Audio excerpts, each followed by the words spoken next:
ইরানকে ৪৮ ঘন্টার সময় বেঁধে দিয়েছিলেন মার্কিন প্রেসিডেন্ট ডোনাল্ড ট্রাম্প। সেই সময়ের মধ্যে যুদ্ধবিরতিতে কোনো চুক্তি কিংবা হরমুজ প্রণালী খুলে না দিলে ইরানকে জাহান্নাম বানানোর হুঁশিয়ারি দিয়েছেন তিনি। তবে যুক্তরাষ্ট্রের সেই হুঁশিয়ারি তোয়াক্কা না করে আরও আগ্রাসী অবস্থান নিয়েছে আইআরজিসি। হুঁশিয়ারির জবাবে ইসরায়েল কুয়েতে হামলা চালিয়েছে ইরান। বিস্তারিত ডেস্ক রিপোর্টে।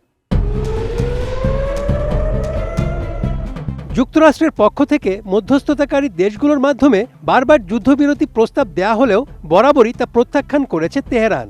সবশেষ ৪ এপ্রিল ৪৮ ঘন্টার একটি যুদ্ধবিরতির আলটিমেটাম দেন ডোনাল্ড ট্রাম্প। অন্যথায় ইরানকে কঠিন পরিণতি ভোগ করতে হবে বলে হুঁশিয়ারি দেন তিনি। কিন্তু ট্রাম্পের দেওয়া আলটিমেটামকে বুড়ো আঙুল দেখিয়ে ইসরায়েল ও কুয়েতে ব্যাপক হামলা চালিয়েছে তেহরান। আন্তর্জাতিক সংবাদ মাধ্যমগুলোর তথ্য অনুযায়ী ৫ এপ্রিল ভোরে ইসরায়েল ও কুয়েতে ক্ষেপণাস্ত্রের পাশাপাশি ড্রোন হামলা চালিয়েছে ইরান। কুয়েতের অর্থ মন্ত্রণালয়ের তথ্য মতে ড্রোন হামলায় রাজধানী কুয়েত সিটির একটি সরকারি মন্ত্রণালয় কমপ্লেক্সের ব্যাপক ক্ষয়ক্ষতি হয়েছে।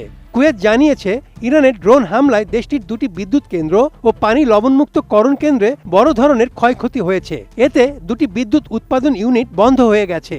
এছাড়া কুয়েতের একটি জেট ফুয়েল উৎপাদনকারী স্থাপনা এবং বিমানবন্দর লক্ষ্য করেও হামলা চালিয়েছে তেহরান।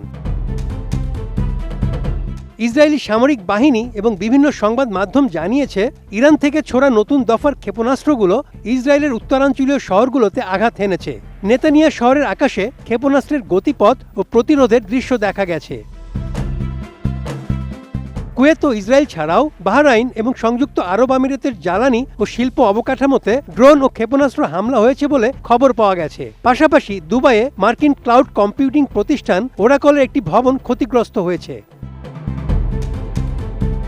এর আগে সামাজিক যোগাযোগ মাধ্যম ট্রুথ সোশ্যালে এক পোস্টে ট্রাম্প বলেন তিনি ইরানকে যুদ্ধবিরতি চুক্তি করতে এবং হরমুজ প্রণালী খুলে দিতে ১০ দিন সময় দিয়েছিলেন। এখন সময় ফুরিয়ে এসেছে। আগামী ৪৮ ঘন্টার মধ্যে তাদের উপর চরম বিপর্যয় নেমে আসবে। ইরানে ভূপাতিত একটি মার্কিন যুদ্ধবিমানের নিখোঁজ পাইলটকে খুঁজে বের করার চেষ্টার মধ্যেই এই হুমকি দেয় যুক্তরাষ্ট্র। এদিকে ট্রাম্পের এই আলটিমেটাম প্রত্যাখ্যান করেছে ইরানের কেন্দ্রীয় সামরিক কমান্ড। ইরানি জেনারেল আলী আবদুল্লাহি আলিয়াবাদি ট্রাম্পের হুমকিকে অসহায়, আতঙ্কিত, ভারসাম্যহীন ও নির্বোধ পদক্ষেপ বলে গণ্য করেছেন। ট্রাম্পের হুমকির সুরে জেনারেল আলিয়াবাদি পাল্টা হুঁশিয়ারি দিয়ে বলেন উল্টো যুক্তরাষ্ট্রের জন্যই নরকের দরজা খুলে যাবে। মূলত এর জবাবেই ইসরায়েল ও কুয়েতে হামলা চালালো তেহরান।